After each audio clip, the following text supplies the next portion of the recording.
Don't worry if I turn red, it's not labor. I'm just speaking in public. So to start off with a little bit about myself, I have lived in Austin since 2007 when I moved here for college after graduating from high school. I went to UT and earned 2 bachelor's degrees, one in English and one in sociology. I graduated in 2009. Ever since I was a young child, I wanted to be an attorney. I wanted to fight for justice and everything that was wrong in the world and everything of that nature. I did debate in high school. I interned at the county courthouse. I did mock Congress. I took a lot of pre-law classes at UT. And graduating at 20 and having had this dream since I was 8 years old, I decided that I should go work at an attorney's office and make sure that I actually wanted to do this. And what I learned there was that these people were hardworking and they were dedicated and they were good people, but that sometimes they had to compromise what they believed to be right. And I didn't want to ever have to do that. I've always wanted to serve others. I wanted to be the prosecuting attorney, bringing down, the gavel of justice on all the criminals of the world, but I never wanted to compromise my values. And so after working at the attorney's office for 1.5 years, I realized I did not want to be an attorney. I wanted the ideal of an attorney. I wanted to be Atticus Finch. We're naming our baby Harper Lee. That's how much I love the law.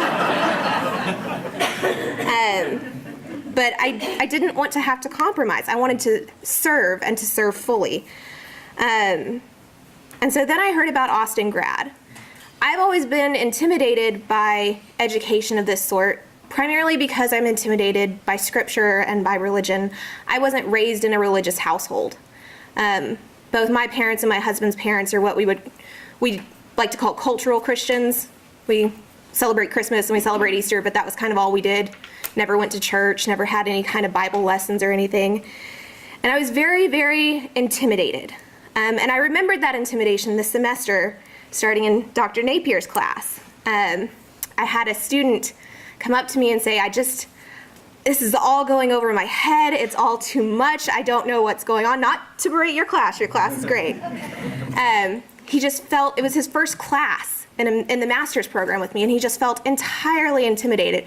And I remember my first class here at Austin Grad with Dr. Peterson, which I think was the doctrine of the Trinity.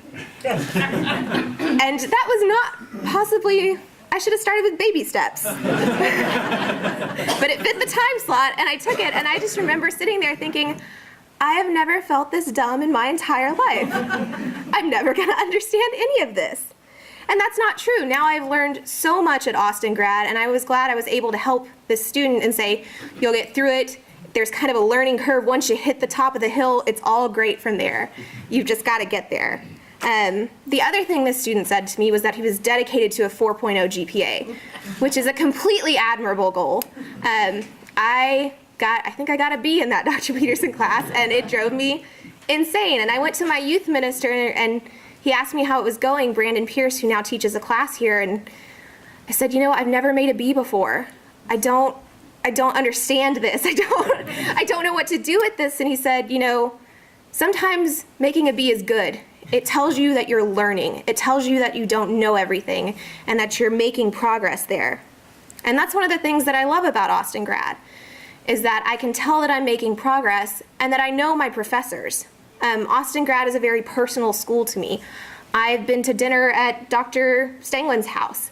I've had lunch with Dr. Napier, and I have nicknames for his children, and we draw funny pictures of each other on the board. If nothing else, I have glared at Dr. Peterson after a Greek exam in the pew on Sunday. Eddie Sharp baptized me and married my husband and I. Brandon Pierce is a youth minister whose kids I work with. And I never took a Dr. Weeder or Dr. McNichol class, much to my dismay, but they still say hi to me in the hallway every day, even if they forget who I am.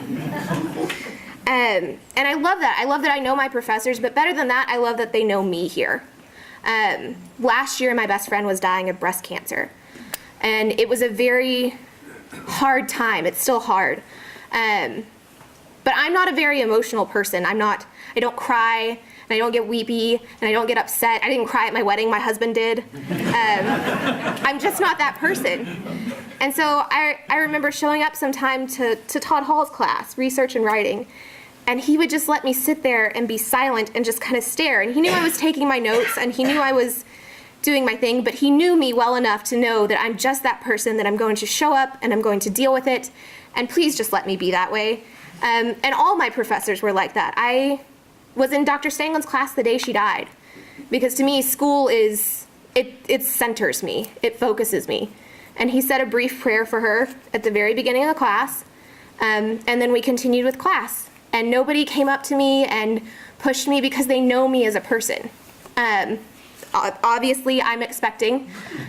My first trimester was not the easiest. I was sick a lot to the point that they wanted to put me in the hospital. And these professors knew that, and they knew me, and they checked in on me. They let me take my finals a week late. You know, I took a Greek final the day before I left for Israel. It's not only me knowing them. You know, I only have 3 or 4 professors at a time. They have dozens of students at a time, and they know me. They know my husband's name. They know well, now you all too know my husband's name and what I'm going to name my baby. But, you know, they know the personal details of my life, and that's pretty fantastic to me that I can get that personal experience. I got 2 questions when I started at Austin Grad, most of all. I have we share a lot of classes with the other seminaries here in town, and one of the questions I got from the Episcopal Seminary and from the Presbyterian Seminary students was, why are you going to Austin Grad if your denomination doesn't let you preach? And the other one I got is, what are you going to do with your degree once you graduate? I didn't come here to learn how to preach, although that is a beneficial thing that I'm learning at this time. I came here to learn how to serve. I've always wanted to be a servant in some capacity, and Austin Grad has really given me the confidence to be a servant in the capacity of God and on the mission of God and within Christianity and hopefully within the church someday. And Dr. Reed asked me to talk about what I want to do for my goals after here. I don't have a tangible, set in my mind, absolute, like I did when I was 8, I want to be an attorney. I don't have that anymore. But what I do have is this capability to serve now that has been given to me by Austin Grad. Not only the education, but the confidence to go out there and do whatever I may do. I've looked into chaplaincy and teaching and all kinds of things. But whatever I choose to do from here on out, I know that Austin Grad has fully equipped me to be able to do that. Thank you.